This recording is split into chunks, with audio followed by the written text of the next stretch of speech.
Welcome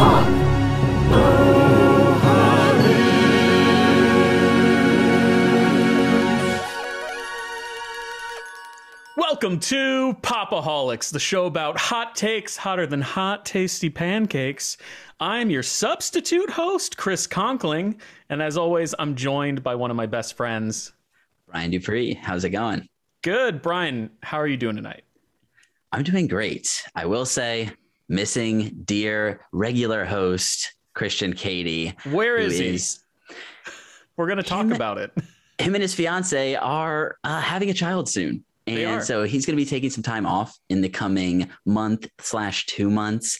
And we're going to miss him. We're going to be changing up the show a little bit, but I'll let Chris get into that a little bit. Yeah, you know, it pains me a little bit to say that for the last 6 months, Christian has been kind of prophetic in saying that we do things a bit differently around here. Because for the next 8 weeks, Brian and I are going to be doing things a bit differently around here with Pop-O-Holics. What is Pop-O-Holics? Finally, it's true. I know. It's finally come to fruition, despite how much you and I have pushed back against that very uncomfortable bit that's been going on for half a year. It's we finally know a thing or two happening. About uncomfortable bits around these parts. So if this is your first episode of Pop-O-Holics, welcome. We're so happy to have you. What is Pop-O-Holics? Well, twice a week, we come and sit down together and we talk about different things in pop culture. Every Monday, we release a weekly upload episode. That's what you're watching right now, in which Brian, Christian, and I typically talk about the latest in pop culture and film news. And we also talk about what we've been consuming over the course of the week, what type of content we've been consuming, and what's coming out that week, so you guys can stay informed and pick and choose what type of media you guys want to be consuming. And then typically on Wednesdays, we release a main episode in which we theme our months based around some type of popular media that's coming out that month. However, because Christian isn't going to be with us for the next 8 weeks, prepping to have his new baby boy, Brian and I are actually going to condense the process a little bit, and we are going to take our quick hits section in our weekly upload, in which we usually talk about what we've been consuming, and we're going to choose one thing every week, typically a new movie release, either in streaming or in theaters, and he and I are just going to talk about that. That way you guys can get our opinions on the newest things that have been coming out still. So we're going to be dropping down to one episode a week, but we promise the content is still going to be here, hopefully. So, Brian, do you want to add anything? No, it's going to be a little bit fast and loose in terms of what we're covering. Like we said, the state of the world and what's available right now. There's not a ton of movies that are coming out, but we're definitely going to find some solid stuff to talk about, and hopefully have some cool guests soon as well. Yeah, I hope so. Brian, what are we going to be talking about this week in our quick hits? This week, we are talking about Joel Coen's The Tragedy of Macbeth. And my goodness, if I'm not hot on this movie, it's incredible. I can't wait. I'm excited to hear your thoughts and excited to hear what we have to add to this 400-year conversation about Macbeth. Oh yeah, as I said, we are cracking this thing wide open. It's going to be great. But to hear our thoughts on that, you're going to have to stay with us until the end of the episode. As we always do in every weekly upload, we're going to kick it off with Brian's Wacky News Corner. All right. So our first piece of news this week, a giant potential purchase by Microsoft, who in the midst of a lot of controversy over sexual harassment claims, which are being litigated right now and settled as well, they're planning to try and buy Activision for $68.7 billion. Crazy. A seemingly unprecedented amount for this purchase, especially where the company is in terms of PR right now. Microsoft had paid $26 billion for LinkedIn in 2016, so it's significantly more expensive than that.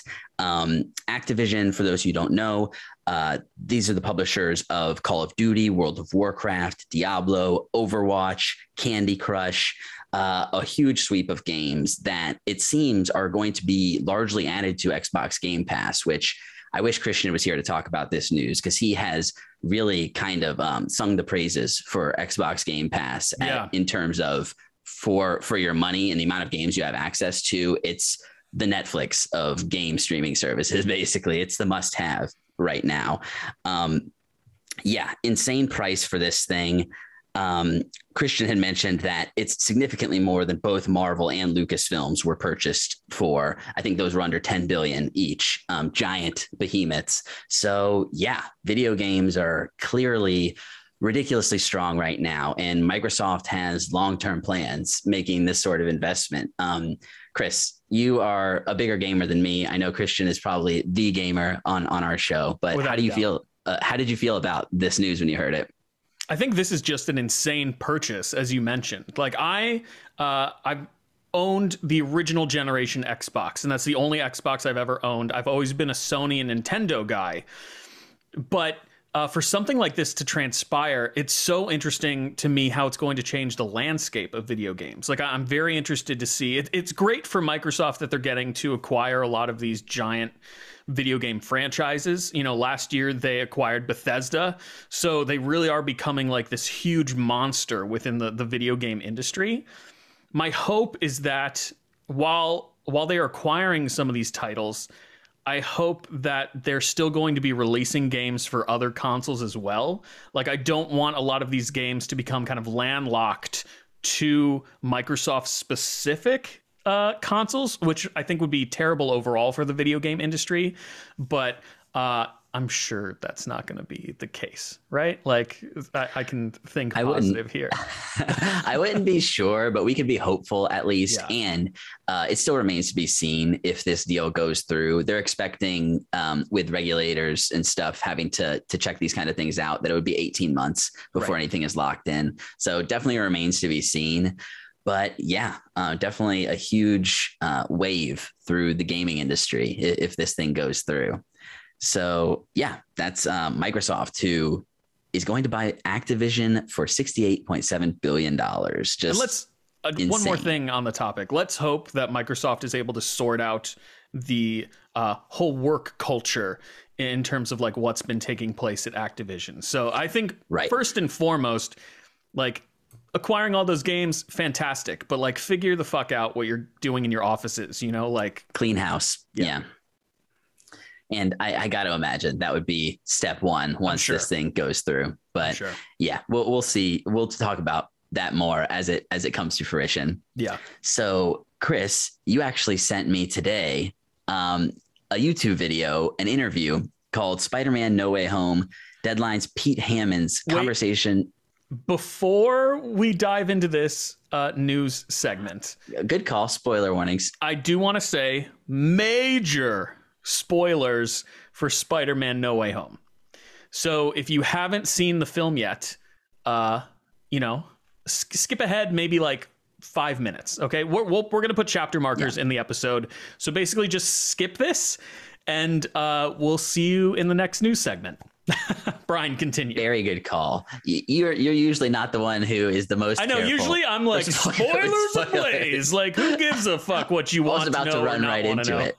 I was like, it's been a month. Come on, folks. Right. And typically, that's my opinion. It's like, if it's been a month, it wasn't a priority. But my wife still hasn't seen Spider-Man No Way Home. So for the first time, I've tried to be like super tight-lipped and like really tried to get her to avoid a lot of the spoilers. We're waiting for it to come out on VOD so we could watch it at home. I was fortunate enough to get to see it during that like slow period of the pandemic. But as soon as cases started rising, we were like, oh, fuck, now we can't go back to the movies, really. Or at least we decided not to go back to the movies. Right. But I want to be respectful of those that maybe still haven't seen this movie that's made over $1 billion. So continue. Yeah, it's like at 1.7 billion now. It's ridiculous worldwide gross. But Pete Hammond from Deadline got to do an interview with Tom Holland, Tobey Maguire, and Andrew Garfield. Crazy. The 3 live action Spider-Men come together in square boxes on Zoom. I thought this was really sweet. These guys seem like, even though they probably weren't on set for an extended amount of time, I believe Andrew and Tobey shot for 2 weeks total. So like Okay. not a lot of time at all. That's longer than I thought, though, honestly. So for the 2 weeks, it does seem like these guys, because they've all been this character and are the different generations of it, working together for 2 weeks, they do seem to have kind of a sweet camaraderie that, I don't know. Also, having to hide this information for so long, they all seem to kind of be very open and willing to talk about things and kind of comfortable because they weren't getting pressed maybe as much as they were, especially Andrew Garfield. Yeah. He was just harassed incessantly touring for his other movies, asking about what everyone thought could have been the case. But yeah, what were some of the standouts for this from you, Chris? I like you said, this was the first time the three of them have been interviewed together since the movie got released. And it was just so fun to see the three of them interact with one another.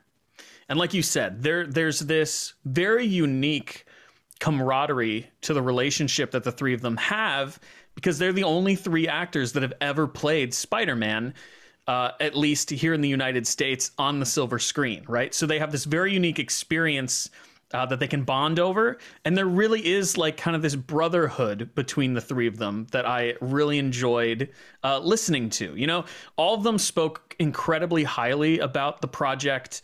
They're all very passionate and seem to be very happy with, you know, the outcome of what the movie turned out to be. But yeah, we're going to link the interview in the show notes. That way you guys can go and watch it for yourself. But if you enjoyed Spider-Man No Way Home and you've been dying to hear these three actors bounce off of one another and talk about the whole experience, this is a really interesting interview. Especially listening to Toby. Brian and I were talking a little bit before we started recording. Toby has been notoriously known for not enjoying being in the suit. And he is kind of tossed a curveball question at one point about how it felt to get back in the suit. And I just really appreciate how he navigated that question. He navigated it very civilly and eloquently, and props to Tobey Maguire for being kind about that type of question. It was, I was kind of dying during it. It's really good. I can't remember who it was. They were all speaking very highly of John Watts and working with him, but one of them, and I think he prompted about all of them having done independent movies and supported independent movies. And one of them said that even though this was what it was, it felt like an independent movie. And I was like, all right, now come on, guys, let's pump the brakes here. This giant conglomerate thing, even if you enjoy the movie, it's just funny. And again, they have kind of a family now, because it probably was Holland, now that I'm thinking about it, because they started together. But it is nice that there are all these tight relationships, and Holland talks about meeting them for the first time and having to have Zendaya and Jacob Batalon there. Jacob Batalon to kind of like keep his nerves at bay.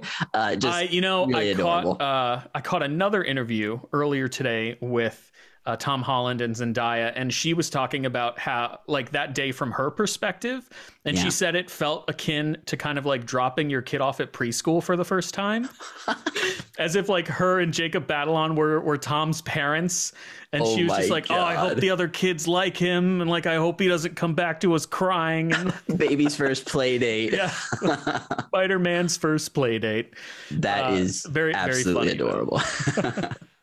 So definitely check that out if you've seen Spider-Man No Way Home. If you haven't, hopefully you didn't hear any of this.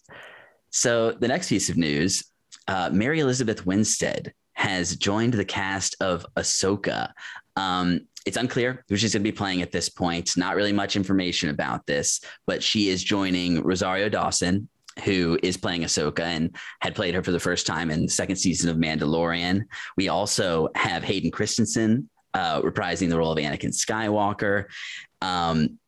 This is really exciting, I think. Mary Elizabeth Winstead is kind of becoming an action star. Like she's starting to like really lean into these kind of action oriented projects, and I'm here for it. I think Kate, I saw last year. Is that the name of the movie? The Netflix film? The Netflix movie. I believe so. I enjoyed this one. It wasn't my like top 10 worthy, but it was a pretty original take on the revenge genre, and I thought it was pretty well done, and she was really good in it. But Chris, I know Right now, I'm very much slacking as a Star Wars fan because I haven't watched Book of Boba Fett. But how do you feel about this casting? Obviously, we don't know what character yet, so we can't really say how the casting is. But how are you feeling about Ahsoka? I'm excited, dude. We don't have that sound clip, so I have to say it for real right now. I love Mary Elizabeth Winstead. I think she's a phenomenal actress, and I'm excited to see her join the Star Wars universe. This show is shaping up to be pretty cool from like what we know so far. Hayden Christensen is supposed to be returning as Anakin Skywalker in the show, which it could potentially be incredibly interesting because this takes place. Oh yeah, he's everywhere now. He's going to be in the Obi-Wan Kenobi show, and then he's going to be in this show. Why I think that is particularly interesting for Ahsoka is Ahsoka's going to be taking place around the same time The Mandalorian's taking place, which is 5 years after Return of the Jedi. Right. So if Hayden Christensen's coming back, he's either going to be in flashbacks or we're going to get him as a Force ghost interacting with Ahsoka herself. If you haven't looked up Harrison Ford getting asked about a Force ghost and his response, please do it. Why do I throw that out there? Why do I give a fuck about that? Stop asking me Star Wars questions. So perfect. I'm sure, was that something like how he responded to the... Wait, you haven't heard it? I need to look it up because I haven't seen it. I have seen him answer Star Wars questions before, and that's kind of like his go-to response. It was you nearly nailed it in the first thing you said. Got to be honest. So yeah, I'm very excited for the Ahsoka show. I think she's a great addition to the cast, and I cannot wait to see who she's playing. Yeah, definitely super exciting. So that's Mary Elizabeth Winstead, who is joining the Ahsoka Disney Plus TV show, which I didn't say. Sorry for the lack of context there. Bad news, man. No, you're a great newsman, Brian. We're still working out the kinks. It's just the two of us. We're finding the flow. We are. I think we're doing well so far. I think so too. Like the video if you think we're doing well. Smash that subscribe button. The first teaser for Guillermo del Toro's stop motion animated movie Pinocchio has just dropped. So this is going to be co-directed by Guillermo del Toro and Mark Gustafson, based on the original 1883 novel, The Adventures of Pinocchio. And the screenplay was written by del Toro, Chris Grimley, Patrick McHale, and Matthew Robbins.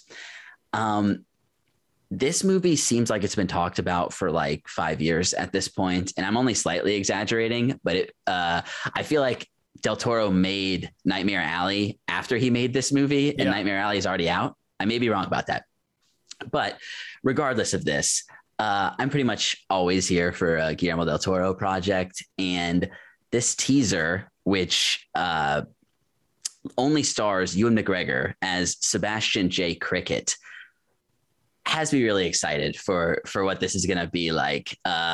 Jiminy Cricket is obviously going by Sebastian J here, and leads us to believe that this is going to be a very different take on the story, or one that we didn't know before. And this is exactly what I would expect from Guillermo del Toro.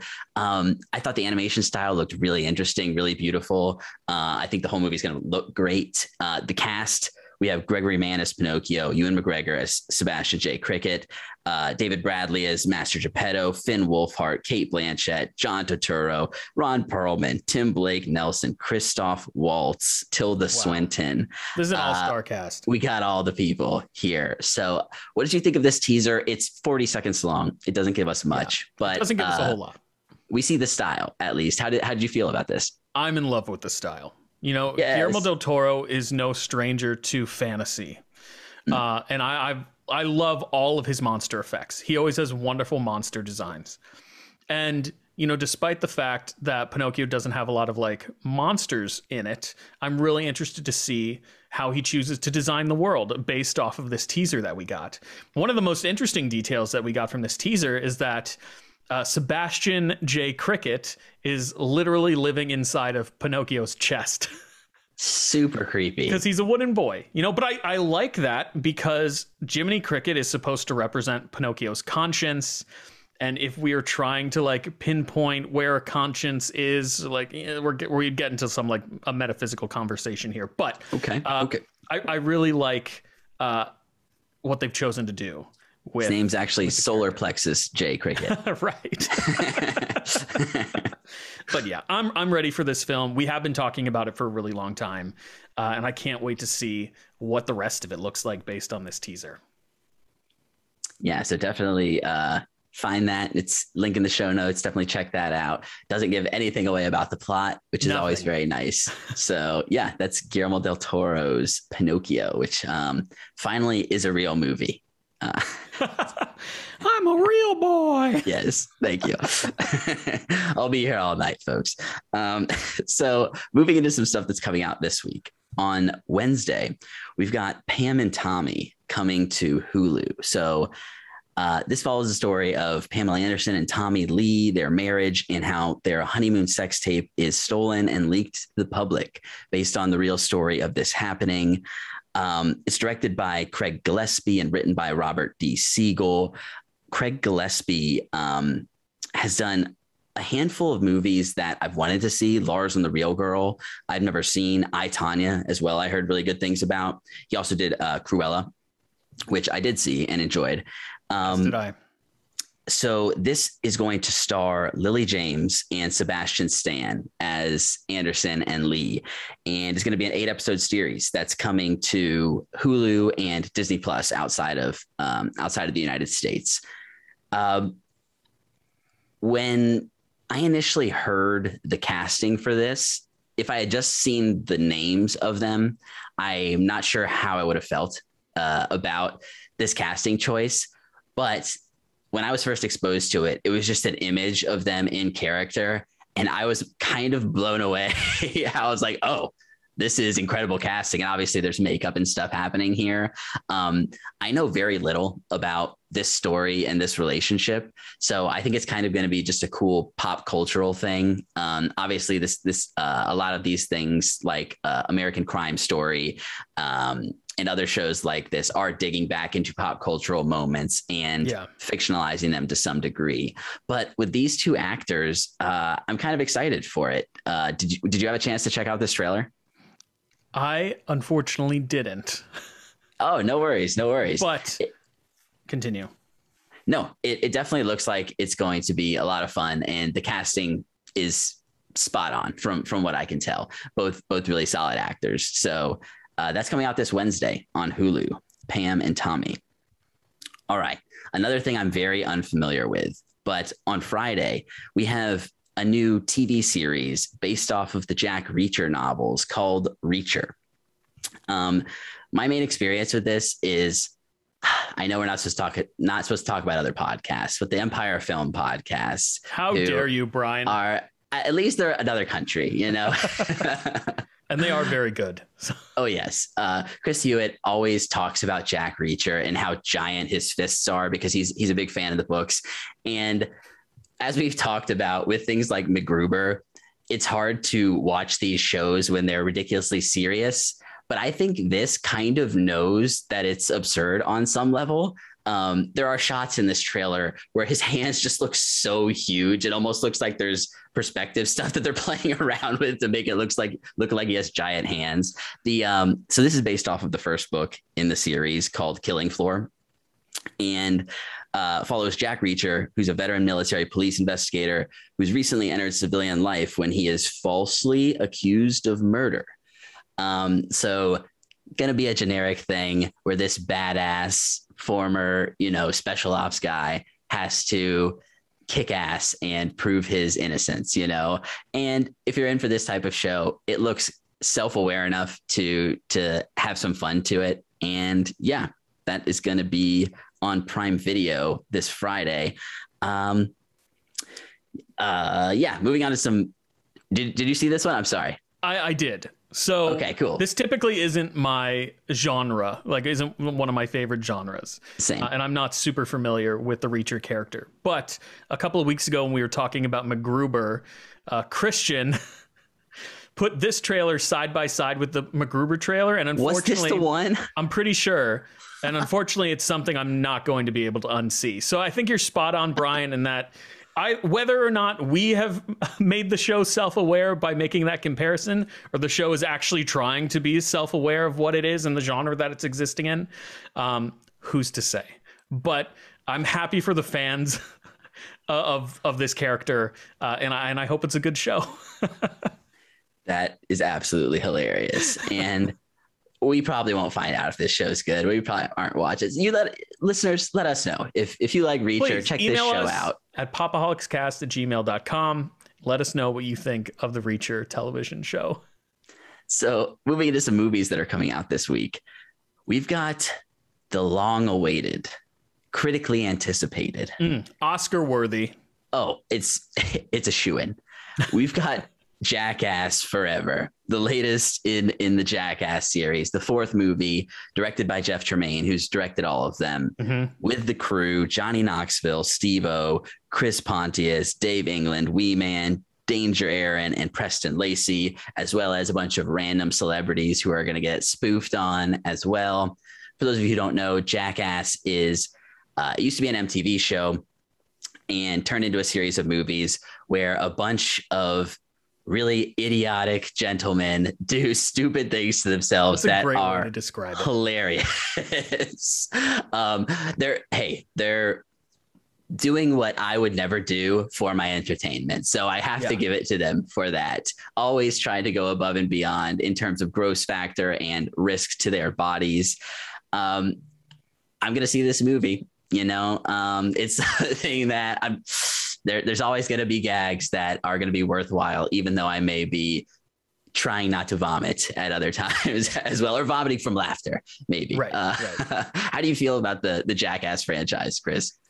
I don't know how much you like the Jackass franchise, Brian, but I grew up with the Jackass franchise, and I say grow up, but it came out when I was a teenager. And I've seen every episode of Jackass. I've seen every movie that they've released. I've never left, for better or for worse, I've never left a theater from a Jackass movie without my cheeks hurting from smiling so much and laughing so hard. And it is the most lowbrow possible content that you can deliver. But I have to say, there's some, like you said, Brian, like these aren't things that we would try to do ourselves, but there's something about watching other people do these stunts that's just enjoyable. And I know it's not for everybody. And like I said, it is so incredibly lowbrow, but I'm not above saying that I'm kind of excited for Jackass Forever. It's been a really long time since Jackass 3D. I think we were in college at the time that movie came out. At least I was in college. Yeah.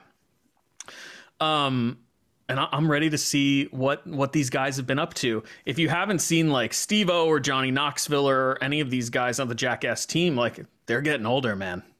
So just the sheer fact that they've showed up for work to make a fourth Jackass movie, I think is impressive in and of itself. And I think they're deserving of my money for that sole reason. And seemingly survived. So Johnny Knoxville's eye has popped out of his socket twice. Don't tell me that. What? It doesn't happen in the movie. I'm saying over the course of his career. That's horrible. His eyes popped out of his socket twice. What? No. Chris. Oh, that's horrible. So, yeah, I don't know if I'm going to see this in theaters. I would like to see this in theaters, but the Jackass movies are always best when seen with like a group of friends. Like in college, a bunch of us went to go see Jackass 3D. And that kind of adds to the atmosphere of the film. It makes it more fun. So, yeah, whether or not I end up seeing this in theaters or catching it on VOD, I'm not quite sure yet. Maybe Brian and I will have to figure something out and see it together. But I'm excited for this movie.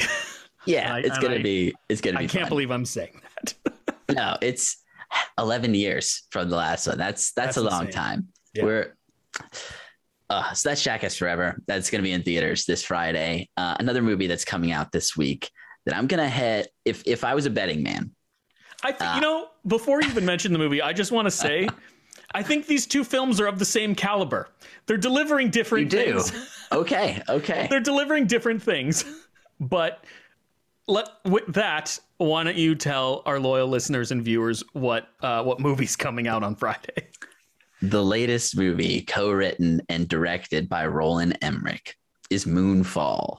The summary of this movie, the partial summary: the world stands on the brink of annihilation when a mysterious force knocks the moon from its orbit and sends it hurtling toward a collision course with Earth.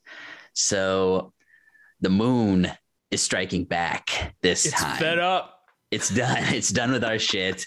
And this movie also has all of the actors: Halle Berry, Patrick Wilson, John Bradley, Michael Pena, Charlie Plummer, Kelly Yu, Donald Sutherland. A funny fact that they have here on Wikipedia is that it was shot in Montreal and had a $140 million budget, making it one of the most expensive independently produced movies of all time. Oh my gosh. So $140 million indie movie, apparently. Kind of ties back to our No Way Home discussion earlier, right. Maybe. Indie movie. This movie looks like, from the trailer, it seems to know exactly what it is in terms of silliness. And because of that, I'm really excited for it. I have definitely really enjoyed some of Roland Emmerich's work in the past. Independence Day, it is what it is, but it holds up and it's great on so many levels that I always appreciate coming back to that one. I know you're not as excited about this as Jackass Forever, but would you watch this movie? Yes. The short answer is yes. I mean, I'm not the biggest fan of Roland Emmerich and the movies that he's made. I've seen several of them. They're typically all the same thing. You know, he's one of the kings of disaster flicks, you know, and that's a genre that is beloved by a group of people. You know, people love disaster flicks, you know, getting to kind of live vicariously through the characters in the film to, you know, experience what would happen if this horrible thing happened to us, you know. We talked about Godzilla a couple of years ago, the 1998 Godzilla film with Matthew Broderick, directed by Roland Emmerich, and that is just the worst piece of shit that I've ever seen. But that's also one of his worst films. You know, he's made movies that are much, much better than that Godzilla movie. So I don't want to make it seem as though he's a terrible director. He knows what he's good at and he sticks to it. And I can appreciate that about the man. I'm just not the biggest fan of him.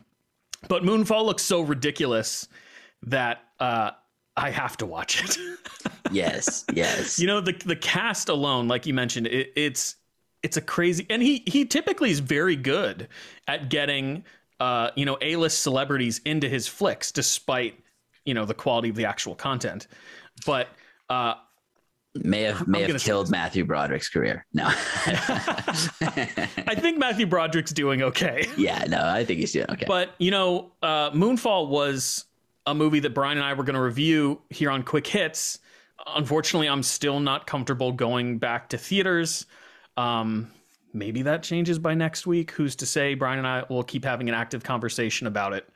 But yeah, this is definitely a movie that I want to see sometime within the year 2022, because the premise is just so fucking ridiculous that it has to be seen.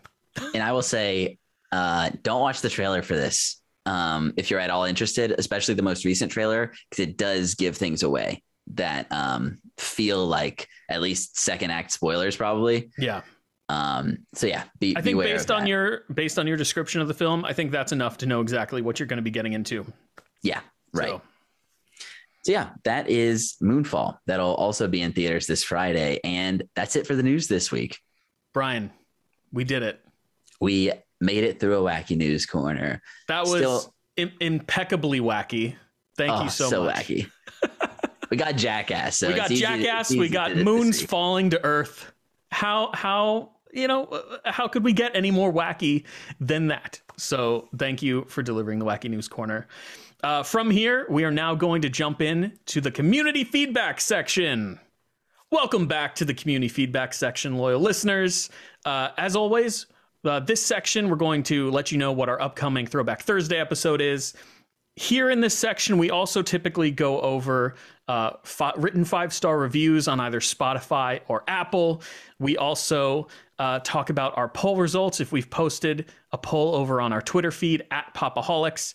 However, this week, we neither have a new written 5-star review or a Twitter poll. So once again, we're just going to be talking about the Throwback Thursday episode really quick. This Throwback Thursday episode, we're going to be continuing our Kevin Smith Artist Spotlight. And instead of doing a double feature like we've been doing the last couple of weeks, we're going to be just solely talking about Clerks 2. Brian, do you remember how this conversation went when we originally did it in 2019, I think? I think this was one of the few that Christian actually had really nostalgic feelings towards. Yeah, I think it's pretty hot on this movie. This came out when we were in high school. Yeah. And I think we were kind of just roundly praising this one, if I remember correctly. It's, it is what it is. It's a Kevin Smith movie, but it is ridiculously sweet and maybe one of his most emotionally effective movies at the end of the day that he's made. Agreed. So now I want to watch it again. I'm going on a kick. You can watch it and then head on over to youtube.com/Pop-O-Holics on Thursday and hear what past Brian had to say about it. Right? There you go. So like I said, loyal listeners and viewers, this Thursday, head on over to our YouTube channel, youtube.com/Pop-O-Holics. And remember to like the video, subscribe to the channel so you catch all of our future content. And then, of course, down in the show notes, we have a wonderful Linktree link that takes you to all of our social media, everywhere we're posting content. So you can head on there, click that, and find us all across the internet. With that, we're going to be taking a short bathroom break. And then when we come back, we're going to be diving into quick hits, where Brian and I are going to be talking about the tragedy of Macbeth. By the pricking of my thumbs, something wicked this way comes.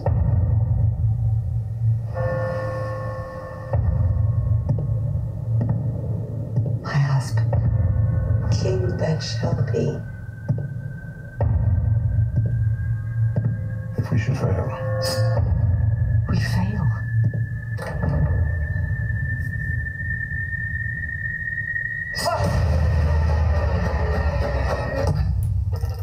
Didst thou not hear noise? methought I heard a voice cry, "Sleep no more."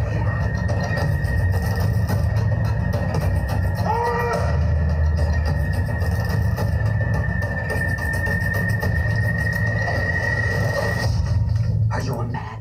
Welcome back to Pop-O-Holics. That was from the trailer of The Tragedy of Macbeth, which is going to be the topic of today's Quick Hits.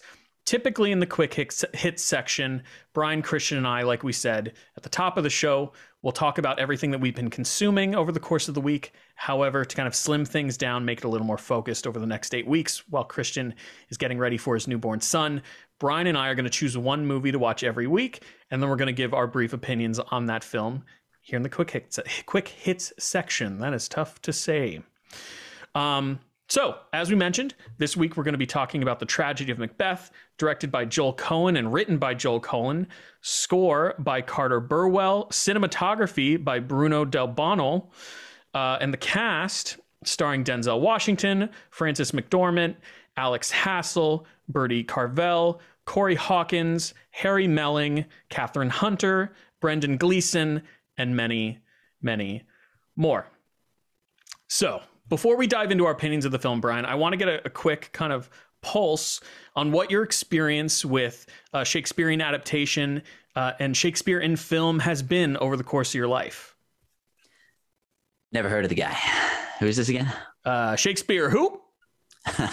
Billy Shakes. I think I saw a performance of A Midsummer Night's Dream in elementary school. I think we took a trip to the local theater here and saw that. So that may have been my earliest exposure to Shakespeare that I can remember.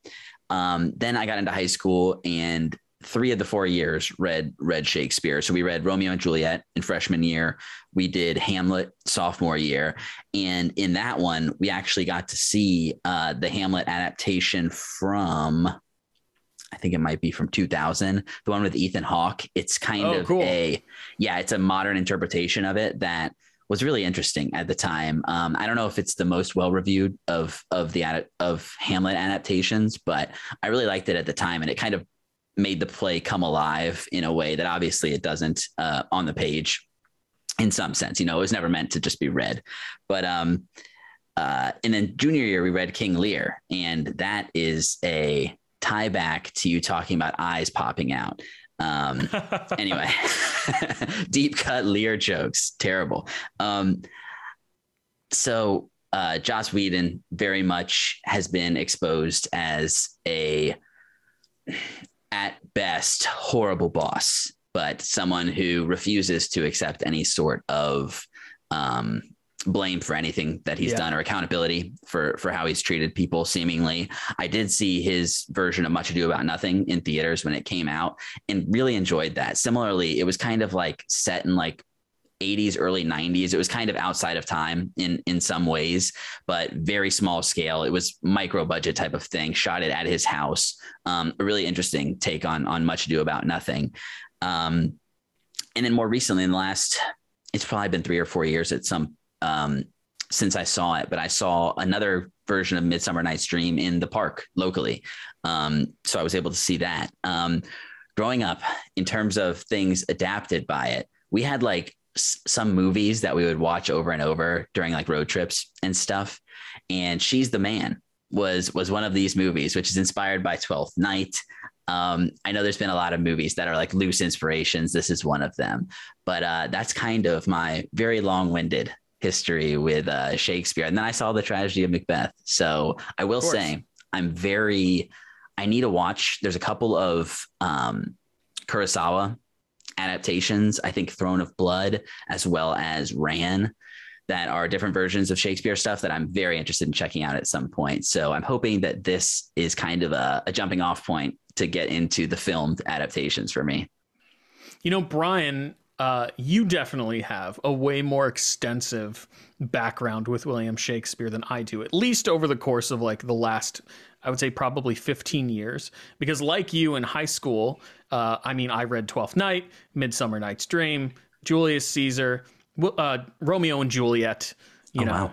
Wow. So there was a lot of Shakespeare while I was in high school, but in terms of like film adaptations, the only 2 films I can think of other than, you know, The Tragedy of Macbeth, which we just watched, is the Baz Luhrmann film Romeo and Juliet from the 90s with Leonardo DiCaprio, and then 10 Things I Hate About You, which is that was going to be the other one, an adaptation of Taming the Shrew.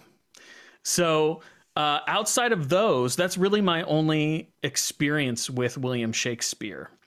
But with that, I'm really interested to hear what you thought about The Tragedy of Macbeth. So why don't you go ahead and give us your opinions of the film? So I was lucky enough to see this in a theater the first time that I saw it. Lucky on one level, because the visuals in this movie are absolutely stunning.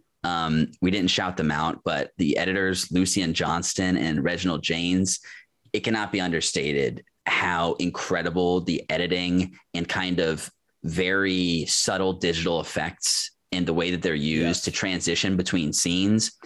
It feels like a play, but it's doing things that you can't possibly do in a play and expressing with visual imagery so much of what's going on and what's to come in really, really brilliant ways, I think. And this is what happens when reading Shakespeare is one thing, seeing the body language, seeing the way that people deliver lines, so much of it, even though the language feels so dated on one level, it's all very clear on another level. And it's not the right way to say it, because the second time I watched this movie, I was able to watch it with subtitles, and I've had to basically watch it in 30-minute chunks because I'm just pausing the movie, rereading the lines, rewatching scenes, because you could just dive into it, like mulling it over, right? Yes. Like really thinking about what's being said and shown to us. So I texted you guys way too much while watching this thing, but at some point you're like, what are we going to be able to have to say about this? And on some level, rewatching the second time, I was like,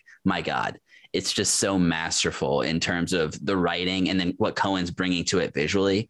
It's astounding. It really is. So getting maybe into a little bit more specifically, all of the acting performances are great. You know, Denzel Washington and Frances McDormand as Macbeth, Lord Macbeth and Lady Macbeth. Alex Hassel as Ross, Bertie Carvel as Banquo. Everyone is just really good. Corey Hawkins as Macduff. The standout for me I think has to be Catherine Hunter as the Weird Sisters. She's amazing. If she doesn't get a supporting nom, I think that will be an absolute travesty, because it's right there. And she's so consistently incredible and doing such different things every time that she's on screen. The way she's able to contort her body in her introductory sequence. Oh my God. Is astounding to me.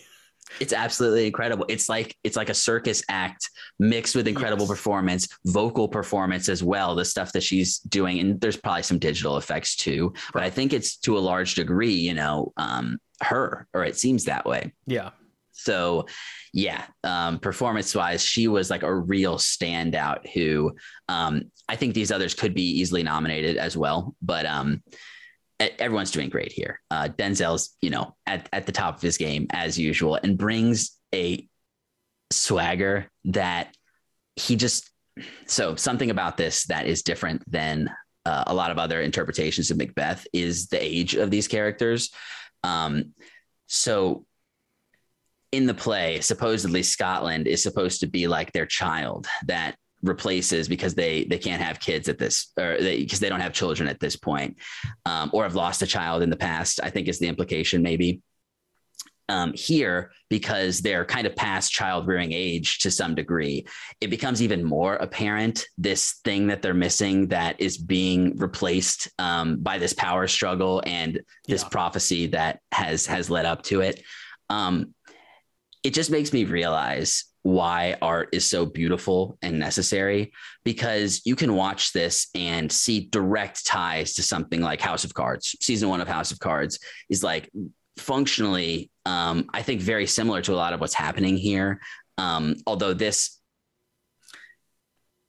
obviously there's a potential supernatural element here that is kind of the, that makes a difference. And I haven't seen the later seasons of this show, so I can't really speak to it, but it's the way that it shows what unleashed grasping for power at all costs can do to your mental state and how it can affect your consciousness and your psyche. It fleshes it out in such a real way. And because this movie the play usually is like 2.5 hours. This movie is under 2 hours. It moves and time passes. It's very unclear how much time is passing throughout the course of this movie. It's clearly got to be a lot more time than it feels like. Yeah. But the way that it can just show how it's freaking Macbeth. It's beyond me. But the way that it can play with supernatural elements, but also really be talking about mental illness in kind of a nuanced and interesting way, showing different levels of mental illness, as well as presenting the supernatural elements in ambiguous terms. There's stuff that we see that two of our characters see the Weird Sisters at one point, which is the one time where we get like a concrete, okay, maybe there is something to the witch or the witches that is actually there. But when we see, and again, we're going to spoil the plot of Macbeth throughout the course of this. So if it's a 400-year-old play, Brian, I know, I'm not going to put a spoiler bumper on something that's existed for 400 years. Okay. Fair enough. Was created by one of the most famous writers of all time. So yes, I know, but I didn't know exactly what happened going into this. So I think it was definitely an interesting experience seeing it for the first time. But Joel Cohen makes a lot of choices here. So something like the crows or the ravens that are in this movie, that's completely new, as a stand-in for like the three witches who are one. It's a great choice though. Incredibly powerful. And the fact that it comes back when he sees Banquo's ghost who's running around, and it becomes the bird that McDormand kind of acknowledges so it's like maybe there was actually something there that was the witches. So it brings this kind of interesting like ambiguity, but also kind of like something is going on clearly. Yeah. And what ultimately I think, and we'll get into this after I let you give your opinions, I think there's Cohen is kind of making an interesting stance on who's driving the course of the narrative in a weird way. Because obviously if Macbeth and Lady Macbeth hadn't acted on the prophecies in the way that they did, things may have gone differently, but because this is what it is, they had to. This is just kind of the course that was set for them, seemingly. Right. I'm completely rambling now. I apologize. I'm just gonna just gonna let you go. Brian, I appreciate all of your insight, because going into this, I texted you, and I even said this at the top of the episode. I don't even know how much I can actually contribute to a 400-year-old discourse that's been surrounding this play. Right. I can only give my opinions of this particular piece of art and what Joel Cohen is doing here.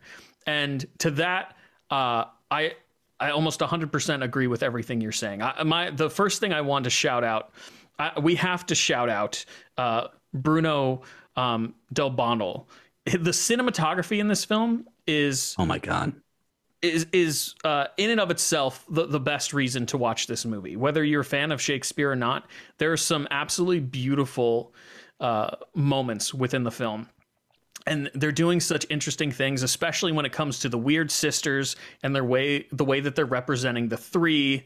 It's just really cool. We haven't even mentioned that the film is in black and white, which really adds to the contrast of a lot of the shots. And it's just a beautiful movie, to say the least. And as you said, everyone's delivering absolutely impeccable performances here. So yeah, Shakespeare is not for everybody. And I think, Brian, the way you're watching the movie on the second watch through at home is how most people digest William Shakespeare in the 21st century. Because we're not used to Shakespearean diction and the way he speaks, there is a lot of dissection and a lot of interpretation that has to be taken to figure out what he's actually talking about. So I think that alone is something that will drive people away from this film. But I recommend watching this movie at least once. Again, Shakespeare's one of the most famous writers of all time. And going back and revisiting his art is still incredibly valuable. As Brian mentioned, he's able to pull themes and motifs and narrative beats from Macbeth that he sees in, like you said, House of Cards, right? Yeah. And that's the benefit of being 400 years old, is that all this contemporary media is able to pull and kind of recycle what has come before it and add to it. So yeah, I don't think this movie's going to be for everybody, but I do think that it's 100% worthwhile and absolutely worth watching once. It's available. We haven't mentioned this, but it's on Apple TV Plus. So if you have a subscription to Apple TV Plus, it's so easy to watch. And I have to say, if you have a high quality television, oh my God, this film is beautiful. So yeah, that's really, the blacks, Brian, on it. I bring this up so often, I feel like a fucking asshole. The blacks on an OLED television. This movie was gorgeous. It's crazy because I was taking photos of it and my phone was trying to read color on it. So the photos looked blue, even though it's black and white. So it wasn't doing it justice. But there's a scene where Lady Macbeth basically, as I read it, is kind of like selling her soul. It's after she gets the letter from Macbeth where he's become Thane of Cawdor, and he tells her about the prophecy that he'll eventually be King of Scotland. And obviously he's like hyped because it's actually, the first part has actually come true. Frances McDormand is just absolutely aroused with power hungriness in this scene. She's ready for her husband to be king. Oh my gosh. And then she's definitely a main contributor to his downfall. I was going to say, like a great co-conspirator would, she immediately burns the letter. Oh yeah. It's like, she knows what she's doing. She knows exactly what is up. And then she kind of calls on the forces of darkness to make thick her blood and remove the chance of remorse. And it's just horrifying. And, this is the sacrifices you make for political power, to some degree. And not to critique William Shakespeare, Oh, wow. All right. The writing kind of bush league, gonna be honest. Fucking amateur. No. I will say, in terms of like narrative elements, if Lady Macbeth is so smart to like channel dark energies to be like, remove my empathy, remove my remorse, like make me this being capable of doing these heinous acts, wouldn't you think that she would have her husband do the same thing? Because his regret and his remorse is essentially what drives him crazy and leads to his downfall. But we see that it does to her too. It just takes a little longer, right? Exactly. So I think it's just kind of like, it shows that they're both aware that they're praying to what most people would not consider to be God, right? Right. It's like they're actively involved with what are presented as debatably dark forces. The beginning of this play, the beginning of this film starts off with the witches basically deciding to fuck with Macbeth. They're like, he's next on the menu. Let's go stir some shit up. So we also haven't said this movie is in 4:3, and I apologize because I was actually at jury duty where you have to sometimes not have your phone while Chris is watching this, texting me like, is this movie supposed to be in this aspect ratio? Zack Snyder has trained us for this moment, and we're thankful. We're thankful. I'm sad that Christian's not on this episode because I would love to hear what he had to say about this movie being shot in 4:3. And if he would have the same issues as he did with Zack Snyder's Justice League. I don't want to compare the tragedy of Macbeth to Zack Snyder's Justice League outside of the aspect ratio, because it is leagues above that film. And the black and white version above Zack Snyder's Justice League. No, obviously the other way around. Come on. I mean, Macbeth is cool. He's no Batman. For real.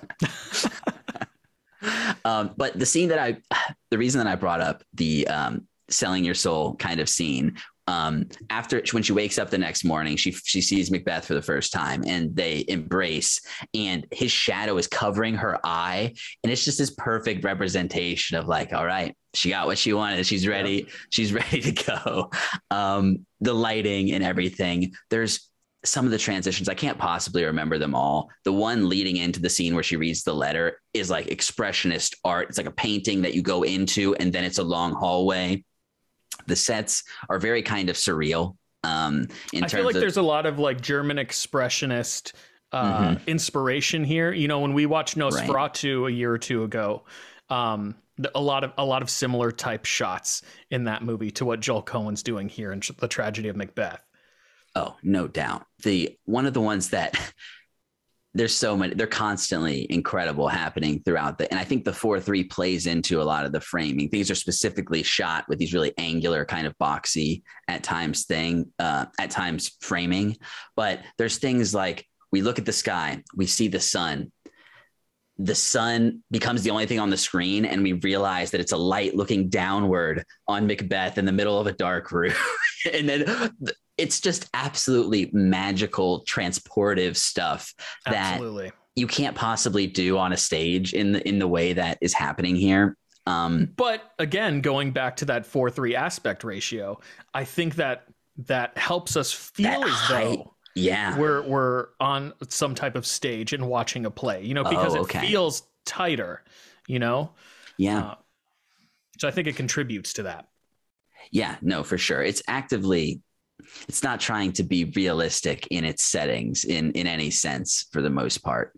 Something that was really interesting to me is the dialogue is pretty much essentially unchanged, although there are things cut out because it's shorter, but pretty much exactly the same as it was written by Shakespeare originally. But Coen makes choices to sometimes literalize or change the context for things that is just really, really cool. There's this idea of being worried about blood on your hands that is constantly happening. And there is times when there's actually blood on their hands. And I think it's showing, like, even then it's kind of unclear. The way that he brings the metaphors out is very interesting. And even if you're not catching everything with the language, he's laying it out for you visually in a way that feels kind of fresh and new. In the original play, Macbeth is starting to hallucinate and hallucinates a bloody dagger. And Cohen interprets this as basically seeing a reflection of a door handle that looks like a dagger.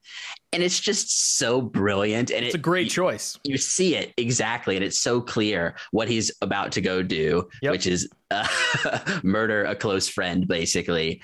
And the remorse is just with him so early on until he makes that final step. There's no other way to say it aside from like summoning the devil that happens in this. And I don't know if I consciously realized that before I was able to read it with the subtitles, but when the witches come back and tell him some more things to continue him on his ridiculous path that he's chosen, he becomes so certain that he is immortal and will never die. Well, the way in which they frame it, and again, this kind of lends itself to what you're saying earlier in our conversation, Brian, about how right from the get-go, the Weird Sisters are kind of fucking with Macbeth. Yep. It's all about, the way in which they're framing what they're telling him.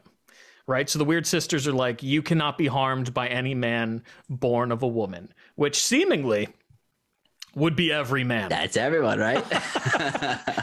However, what about someone who has to be removed from the womb earlier than a natural birth? C-sections in the 1600s, wild. Yeah, that's crazy, right? I didn't even consider that. Like, it must have been so rare, right? If it happened at all, especially them surviving after it, right? Exactly. So yeah, I'll let you continue your thought. Sorry. No. It's wild. And I mean,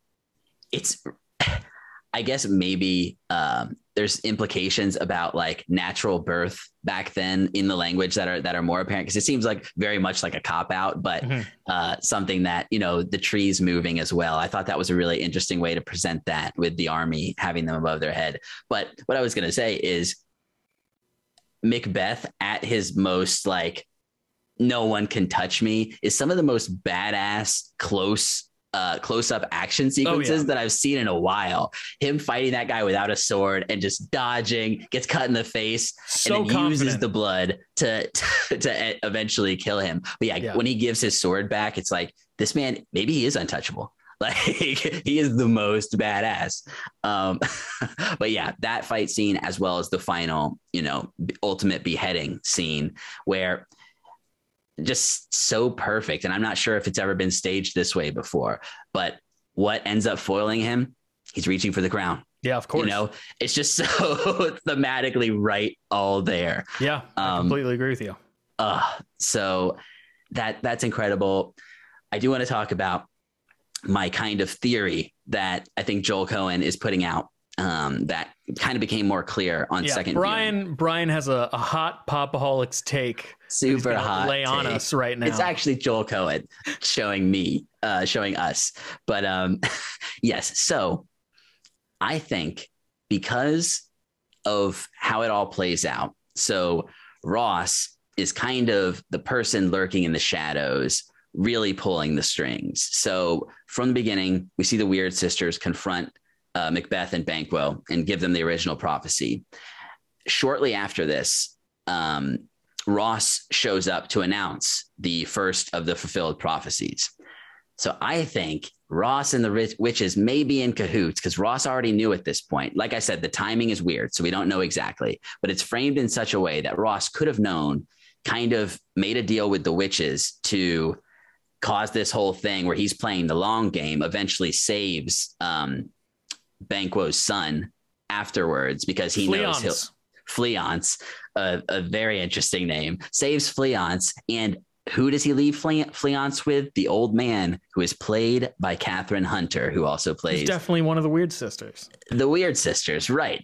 That's them. And he pays her for that at the end. So I think he might be saying that Ross is kind of the real power player, kind of driving the whole tragedy forward. And obviously, that's not to say that Lady Macbeth and Lord Macbeth didn't make their choices, because they very much made their choices. And at some point, Macbeth just wants to murder anyone he can, anyone who even could potentially know anything. They're all going down, and their families as well. Just insane, but feels kind of true to what power does to people to some degree, you know. Even Absolutely. Lady Macbeth at some point is like, what have I created here? Like, I emasculated him one too many times, and he's done now. Over the edge.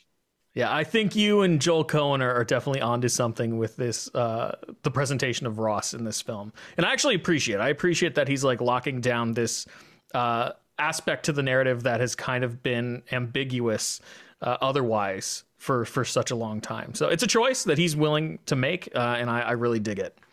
So yeah, do you have anything else to add to Macbeth, the tragedy of Macbeth, Brian? I don't think I do. This, you know, it's Shakespeare. It's dense and difficult, but it's also all on the page to some degree in really interesting ways. It's like everyone is saying pretty much exactly what's going to happen throughout the course of the dialogue. And it does take a couple times to have it sit in and be able to work out, you know, not only the language, but how the characters are acting it out. It feels very natural, I think, for the most part. Like, it doesn't feel what's the word, like theatrical in that way, where they're kind of preaching to the what's the phrase, speaking to the rafters, preaching to the choir.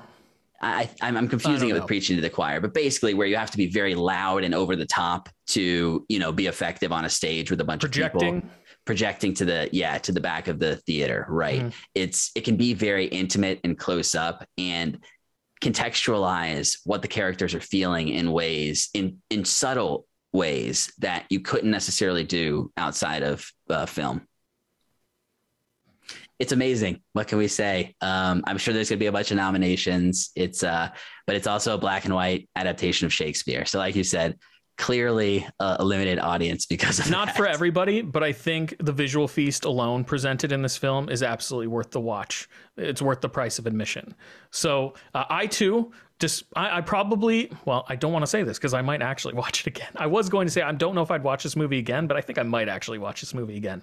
So I definitely think it's worth seeing at least once. Joel Cohen's a phenomenal director. You know, the Coen brothers, we didn't even mention that this is kind of like Joel Cohen going off on his own, which is a very rare occurrence. In fact, yeah, this is the first time it's ever happened.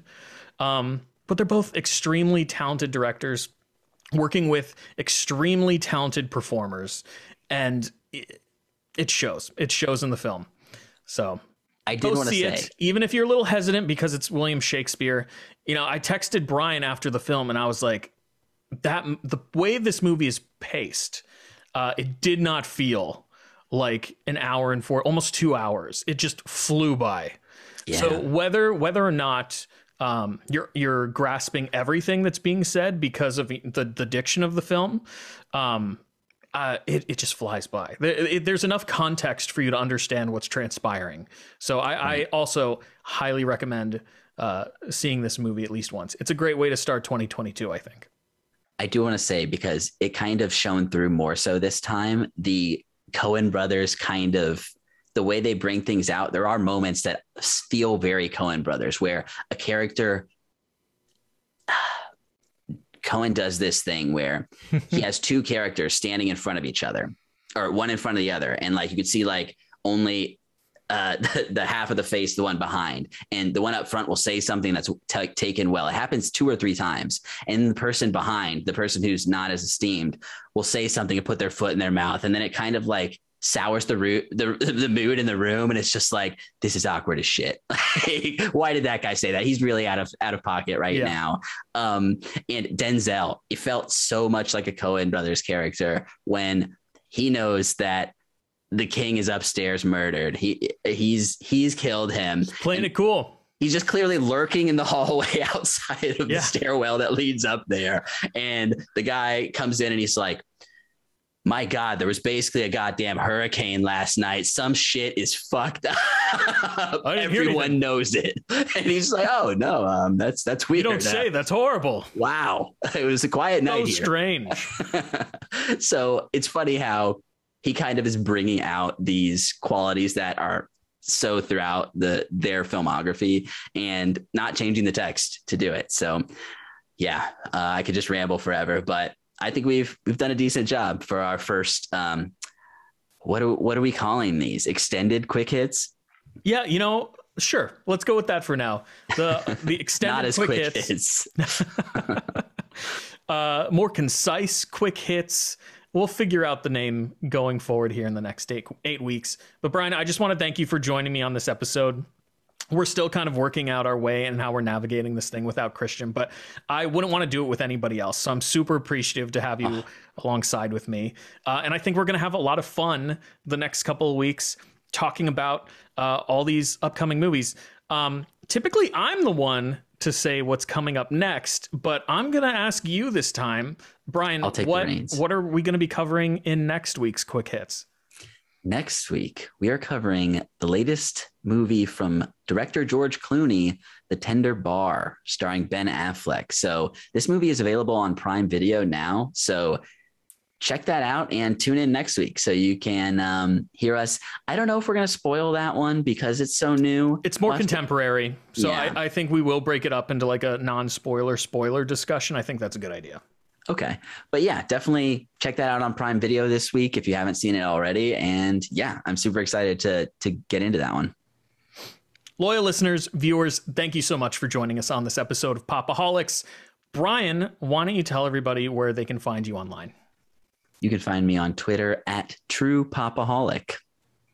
And you can find me on Twitter at Chris Conkling, talking about all things nerdy, comic books, television, movies, video games, collectibles. If it's nerdy, I'm talking about it. And then, of course, you can find Pop-O-Holics at Pop-O-Holics. On Instagram, we're at Pop-O-Holicscast. Please email us at popaholicscast@gmail.com to give us any feedback or recommendations for things you want us to cover in the future or guests that you want us to try and get onto the show. We're always happy to hear from you, and we always appreciate you taking the time out to send us an email. So I think that's going to do it for this episode of Pop-O-Holics, Brian. We will see everybody next time on